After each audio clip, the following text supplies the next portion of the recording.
നമുക്ക് വേണ്ടി വളരെ ഹാസ്യകരമായ പരിപാടികൾ അവതരിപ്പിച്ച് നമ്മുടെ എല്ലാം പ്രിയങ്കരായ കുറച്ച് കൂട്ടുകാർ കൂടി ഈ പ്രാവശ്യം നമുക്ക് വേണ്ടി ഒരു ഡ്രാമ തന്നെയാണ് അവതരിപ്പിക്കുന്നത്. ഈ ഡ്രാമ നിങ്ങൾ അവരുടെ തമാശ നാടകങ്ങൾ കാണുന്ന കണ്ണോടുകൂടി ഇതിനെ നോക്കരുത്. കാരണം ഞാൻ പേഴ്സണലി ഇവർ പ്രിപ്പയർ ചെയ്യുന്നതെല്ലാം കണ്ടതാണ്. വളരെയധികം കഷ്ടപ്പെട്ടും ഒത്തിരി സമയം ചെലവഴിച്ചും ഈ ഡ്രാമയിൽ അഭിനയിക്കുന്നവരും അതിൻ്റെ പിന്നണിയിൽ പ്രവർത്തിച്ചവരും എല്ലാവരും വളരെ കഷ്ടപ്പെട്ട് നമുക്ക് വേണ്ടി ഇന്ന് വളരെ സീരിയസ് ആയിട്ടുള്ള ഈ ഡ്രാമ നമുക്ക് വേണ്ടി ഒരുക്കിയിട്ടുണ്ട്. നമുക്കെല്ലാവർക്കും ശ്രദ്ധിച്ച് ഇവരുടെ ഡ്രാമ കാണാം. അടുത്ത ഐറ്റമാണ് അന്ത്യവിധി, the final judgement. Thank U.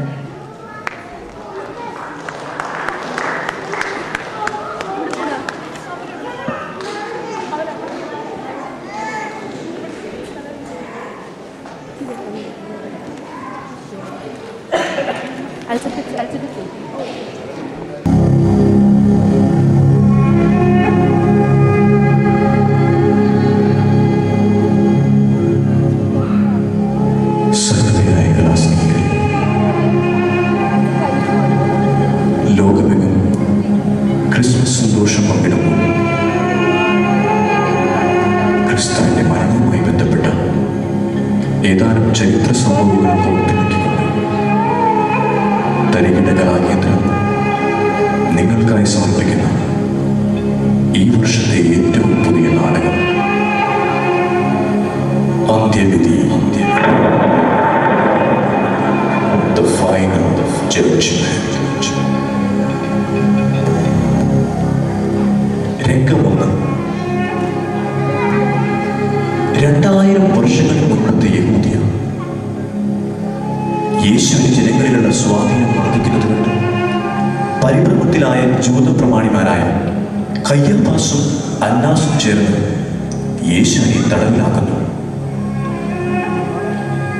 എന്നാൽ അന്ന് യഹൂദിയർ റോമ സാമ്രാജ്യത്തിന് കീഴിലായിരുന്നതിനാൽ ഇവർക്ക് യേശുവിനെ ശിക്ഷിക്കാൻ അധികാരമുണ്ടായിരുന്നില്ല.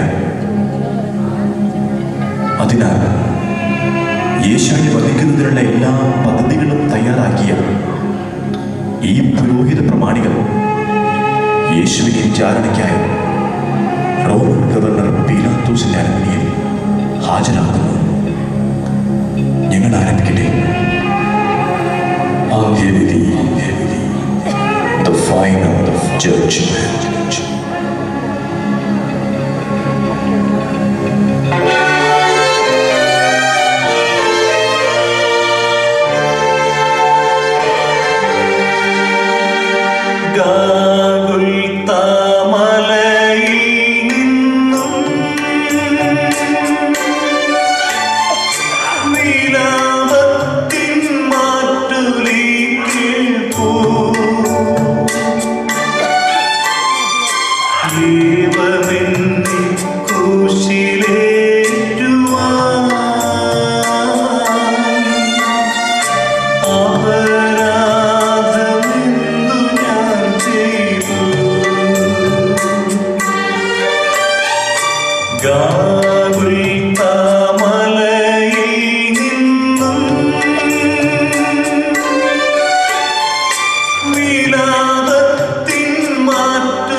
കയ്യഫാസ്, അന്നാസ് പുരോഹിതരെ, നിങ്ങൾ എന്തിനാണ് ഈ തടവുപുള്ളിയെ വീണ്ടും ഇങ്ങോട്ട് കൊണ്ടുവന്നിരിക്കുന്നത്? ഇയാളെ വിധിക്കേണ്ടത് റോമ ചക്രവർത്തി ഹെരോദാസ് അല്ലേ? ഇവനെ തടവിലാക്കിയത് അങ്ങ് ഗവർണറായിരിക്കുന്ന ജൂദായിലെ ജെറുസലേം പട്ടണത്തിലല്ലേ? അതുകൊണ്ട് ശിക്ഷയും വിധിക്കേണ്ടത് താങ്കൾ തന്നെ. നിങ്ങൾ എന്നെ വല്ലാത്തൊരു ധർമ്മസങ്കടത്തിലാക്കുകയാണ്. നിങ്ങളല്ല, ഈ യഹൂദ ജനതയാണ് വിഷമിക്കുന്നത്. ഇവൻ കാരണം. ഇവനാണ് ഇവരെ വഴിതെറ്റിക്കുന്നതും നാശത്തിലേക്ക് നയിക്കുന്നതും. എനിക്കങ്ങനെ തോന്നുന്നില്ല. ഈ മനുഷ്യനെ കണ്ടാൽ ആരും അങ്ങനെ പറയുകയുമില്ല. കഷ്ടം, കാണുന്നവരാണ് അത് പറയുന്നത്. അരമനയ്ക്കകത്തിരിക്കുന്ന വലിയ അധികാരികളല്ല. ഗുരുതരമായി തെറ്റ് ചെയ്തിട്ട് ശിക്ഷ കൊടുക്കാൻ കഴിയാത്തത് ലജ്ജാകരം തന്നെ. വിചാരണ നടത്തിയാലല്ലേ കുറ്റം കണ്ടുപിടിക്കാൻ പറ്റൂ. നിങ്ങളുടെ മുന്നിൽ വെച്ച് തന്നെയല്ലേ നേരത്തെ ഞാൻ ഇയാളെ വിസ്തരിച്ചത്. അത്ര നിർബന്ധമാണെങ്കിൽ ഞാൻ ആ ചോദ്യങ്ങൾ ആവർത്തിക്കാം.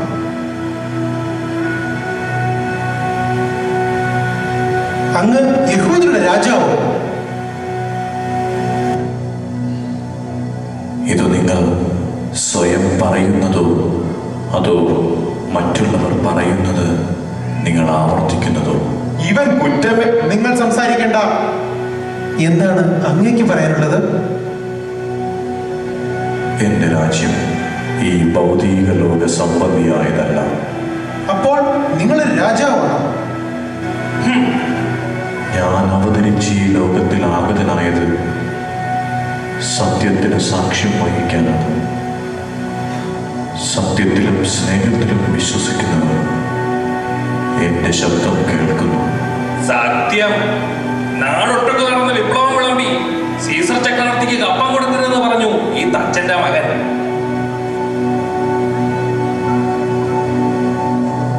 അങ്ങേക്കൊന്നും പറയാനില്ലേ? അങ്ങയെ വിട്ടയക്കാനും കൊല്ലാനും അധികാരമുള്ള പീലാത്തോസാണ് ഞാൻ. നിങ്ങളിൽ നിന്ന് ലഭിച്ചില്ലെങ്കിൽ എന്റെ മേലൊരു അധികാരവും നിങ്ങൾക്ക് ഉണ്ടാകുമായിരുന്നില്ല. എന്നെ നിങ്ങൾ കേൾപ്പിച്ചവരാണ് കൂടുതൽ പാപം ചെയ്തിരിക്കുന്നത്. എന്താണ് ഇങ്ങനെ നിൽക്കുന്നത്? വേഗം വിധി എഴുതൂ. ഇവനെ ശിക്ഷിക്കൂ. എന്തിന്? ഈ മനുഷ്യൻ ആയുധവിപ്ലവം നടത്തിയോ? അക്രമം ചെയ്തോ? യാതൊരു പ്രകോപനവുമില്ലാതെ ഗെത്സമനെ തോട്ടത്തിൽ പ്രാർത്ഥിച്ചുകൊണ്ടിരുന്ന ഒരു മനുഷ്യനെയല്ലേ നിങ്ങൾ പിടികൂടിയത്? എന്തായാലും ഞാൻ ശിക്ഷ വിധിക്കുന്നു. കൽത്തുള്ളിൽ കെട്ടി ചമ്മട്ടി കൊണ്ടടി.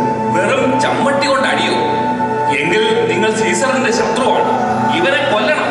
ഇവനെ കുരിശിൽ തറയ്ക്കണം. നിർത്ത്. പെസഹ പെരുന്നാളിന് ഒരു തടവുകാരനെ വിട്ടുതരുന്ന പതിവുണ്ടല്ലോ. നിങ്ങൾക്കാരെ വേണം? കൊലപാതകയായ ബറാബാസിനെയോ അതോ ക്രിസ്തു എന്ന് വിളിക്കപ്പെടുന്ന ഈ യേശുവിനെയോ?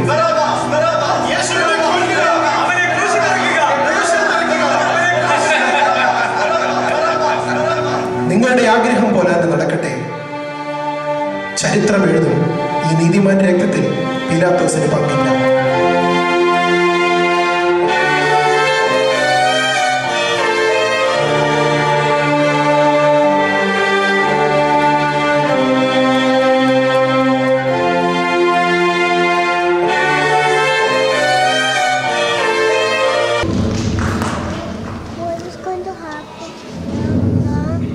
വെറും പ്രഹസനമായി തീർന്ന വിചാരണയിലൂടെ കയ്യാഫാസും അന്നാസും യേശുവിനെ കുരിശിൽ തറച്ചു കൊല്ലുവാനുള്ള വിധി കരസ്ഥമാക്കുന്നു. ഗുരുവിനെ ഒറ്റിക്കൊടുത്ത യേശു ശിഷ്യനായ യൂദാസിന്റെ പശ്ചാത്താപവും യേശുവിന്റെ കുരിശുമരണത്തിന്റെ വാർത്തയറിഞ്ഞ യഹൂദ പുരോഹിതരുടെ ഭാവഭേദങ്ങളുമാണ് ഈ അവസാന രംഗത്തിലൂടെ നിങ്ങൾ അനാവൃതമാക്കുന്നത്. കയ്യാഫാസിന്റെ കൊട്ടാരത്തിലേക്ക്.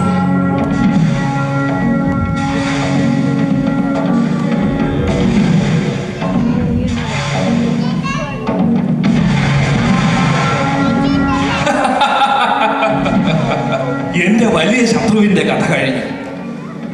ഈ വീര്യമുള്ള മദ്യം എന്റെ സന്തോഷം കൂട്ടും.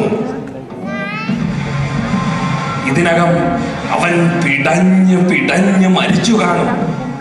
ദൈവപുത്രൻ.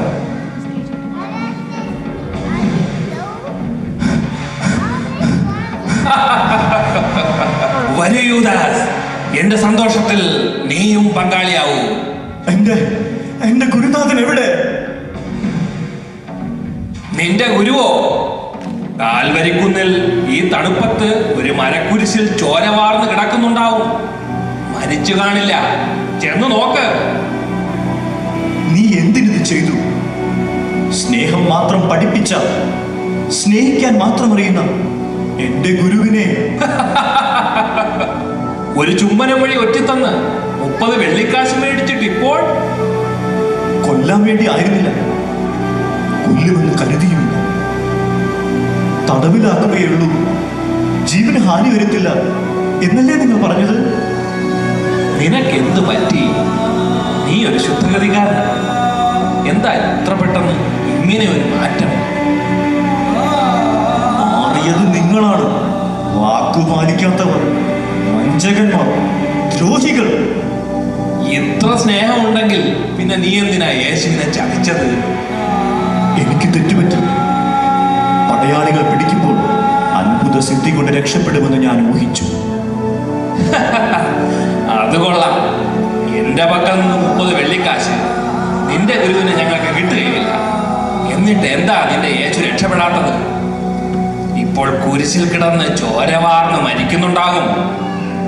സാരമില്ല, ഇത് കുടിക്ക്, നീ എല്ലാം മറക്കും. കൊണ്ടുപോ നിന്റെ ഈ മയക്കുമരുന്ന്. ജനങ്ങളെ കൈക്കൂലി കൊടുത്തു മയക്കിയ കള്ള പുരോഹിതൻ, കപട ഭക്തൻ കയ്യാഫാസ്. ഛീ, എന്നെ നീ പേരെടുത്ത് വിളിക്കുകയോ? നിന്റെ ചോര കുടിക്കും ഞാൻ. എന്റെ ഗുരുവിനെ കൊന്നവനാണ് നീ. ഇന്നലെ രാത്രി ഒരു മേശയിൽ ഒരുമിച്ചിരുന്ന് അത്താഴം കഴിച്ച എന്റെ യേശുവിനെ, സ്വന്തം ശിഷ്യന്മാരുടെ കാൽപാദങ്ങൾ കഴുകി തുടച്ച വിനീതനായ എന്റെ യേശു, ശത്രുവിനെ പോലും സ്നേഹിക്കുന്ന, ശത്രുവിന് വേണ്ടി പോലും പ്രാർത്ഥിക്കുന്ന എന്റെ യേശുവിനെ 30 വെള്ളിക്കാശിനു വേണ്ടി ഇന്നലെ ആ വിളക്കിനരികിൽ നിന്ന് വെള്ളി നാണയങ്ങൾ എണ്ണി വാങ്ങിയപ്പോൾ എവിടെയായിരുന്നു ഈ സഹതാപം? ഇതാ നിന്റെ വെള്ളി നാണയങ്ങൾ. യേശുവിനെ വിറ്റു കിട്ടിയ നാണയങ്ങൾ, വിഷം ചീറ്റുന്ന നാണയങ്ങൾ. രക്തത്തിന്റെ വിലയാണിത്. എടുത്തോ, എടുത്തോ, നീ തന്നെ എടുത്തോ.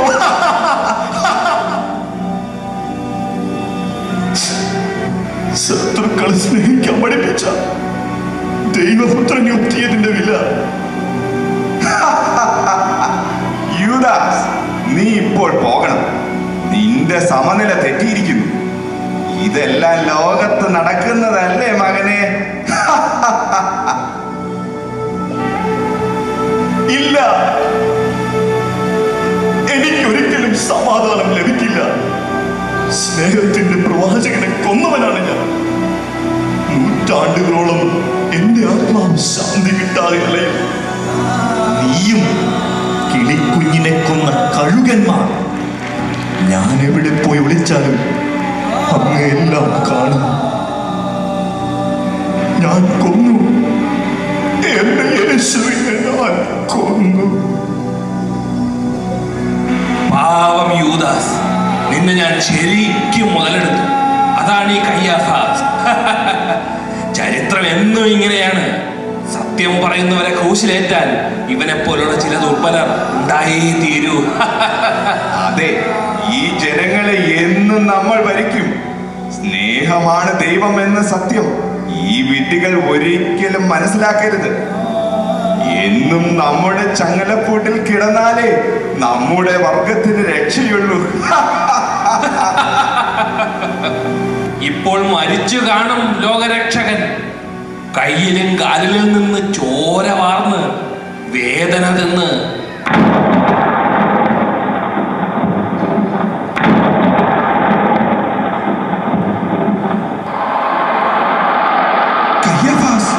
അന്തരീക്ഷത്തിനൊരു മാറ്റം പോലെ.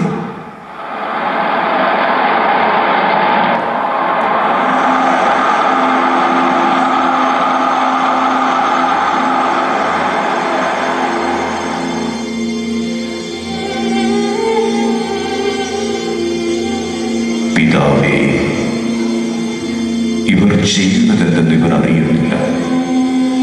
ഇവരോട് ക്ഷമിക്കണമേ. അങ്ങയുടെ കരങ്ങളിൽ ഞാൻ എൻ്റെ ആത്മാവിനെ സമർപ്പിക്കുന്നു.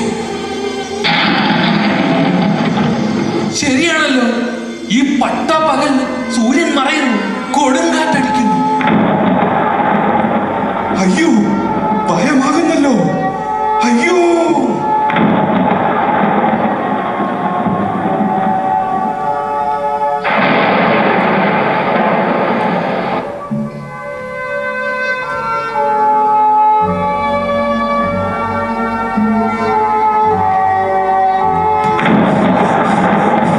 എല്ലാം കഴിഞ്ഞു. കാൽവരിക്കുന്നിൽ ആ ജീവൻ അവസാനിച്ചു. പക്ഷേ അത്ഭുതം പോലെ ദേവാലയത്തിലെ വലിയ തിരശ്ശീല രണ്ടായി കീറിയിരിക്കുന്നു. ഈ നാട് ഇന്ന് വരെ കാണാത്ത പോലെ കൊടുങ്കാറ്റും ഭീമാനിയും അന്ധകാരവും ഭൂമികുലുക്കവും മിന്നലും. നിങ്ങൾ അറിഞ്ഞു, ആ യൂദാസ് ആത്മഹത്യ ചെയ്തു. അവന്റെ ശവശരീരം ആ താഴ്വരയിലെ മരക്കൊമ്പിൽ കിടന്നാടുകയാണ്.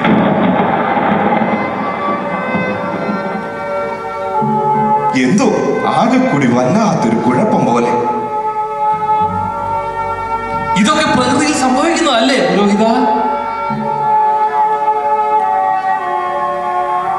അല്ല, കുരിശിലേറ്റപ്പെട്ട ആ മനുഷ്യൻ ഒരു സാധാരണ ജൂതനല്ല. ആ മരണത്തിന്റെ പ്രത്യേക മുഹൂർത്തത്തിലാണ് ഇതെല്ലാം സംഭവിച്ചത്. നീ ഒന്ന് ഇറങ്ങിപ്പോ. പക്ഷേ അയാൾ പറഞ്ഞത് സത്യമായിരിക്കുമോ? എനിക്കും എന്തോ ചില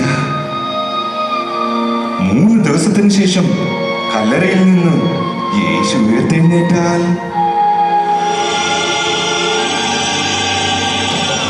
സത്യത്തിൽ എനിക്കും ഭയമാകുന്നു. നമ്മൾ ചതിക്കുകയാണെന്ന് അറിഞ്ഞിട്ടും ഒരു ശാപവചനം പോലും അദ്ദേഹം ഉരിയാടിയിട്ടില്ല. ശത്രുവിനെ പോലും സ്നേഹിക്കണമെന്ന് അദ്ദേഹം പറഞ്ഞതിന്റെ പൊരുൾ ഇതായിരിക്കാം. ഒന്ന് ആലോചിച്ചാൽ സ്നേഹത്തെക്കുറിച്ച് മാത്രമേ യേശു പഠിപ്പിച്ചിട്ടുള്ളൂ. ശരിക്കും ദൈവപുത്രൻ തന്നെ ആയിരിക്കുമോ യേശു?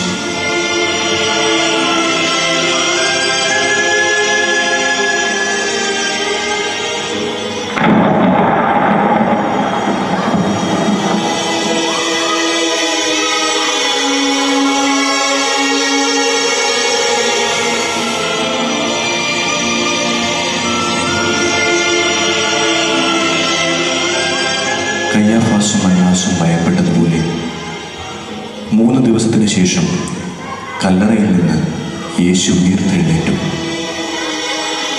ലോക ക്രൈസ്തവരുടെ ചരിത്രം അവിടെ തുടങ്ങി.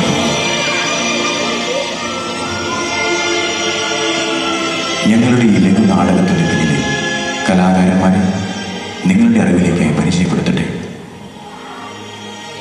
യേശുനാഥൻ, റെക്സ് ജോർജ്, റോമൻ ശതാധിപൻ പ്രമോദ് രാമകൃഷ്ണൻ, കയ്യാഫാസ്, സന്തോഷ് പിള്ളை, അന്നാസ് ബിജു സ്കറിയ, പിലാത്തോസ് ഓജസ് ജോൺ, യൂദാസ് Jojo Chalissery. Story and screenplay Ojas John. Dialogues and mixing Madhu Kankara and Jojo Chalissery. Costumes Mili Ojas. Sound recording Sripadma Digital Studios, Bothal. Direction Santosh Nair. Snehavu